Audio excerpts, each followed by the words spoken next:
कायदा सुव्यवस्था बिघडलेली आहे, गृहमंत्र्यांनी राजीनामा द्यावा अशी मागणी काँग्रेस खासदार प्रणिती शिंदे यांनी केलेली आहे.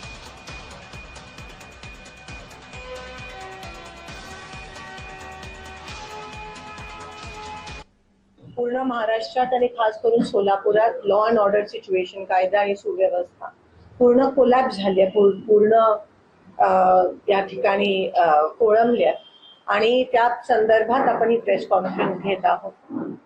ह्या प्रेस कॉन्फरन्सच्या सुरुवातीलाच मी ह्या राज्याचे मुख्यमंत्री आणि तथा गृहमंत्री यांचा मी राजीनामा मागत आहे.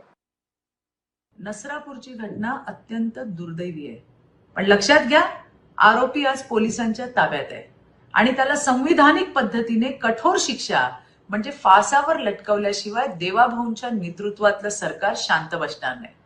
त्या बाळाला न्याय देण्याची आमची लढाई सुरू आहे. महाविकास आघाडीच्या काळात तत्कालीन गृहमंत्र्यांनी काय काय केलं होतं ते जरा आठवा की. ताई, आज राज्यातील गुन्हेगार पकडले जात आहेत, लपवले जात नाहीयेत की त्यांच्यावर पांघरून सुद्धा घातलं जात नाहीये. कुठलाही हरामखोर असो त्याच्यावर कारवाई ही होतेच, जे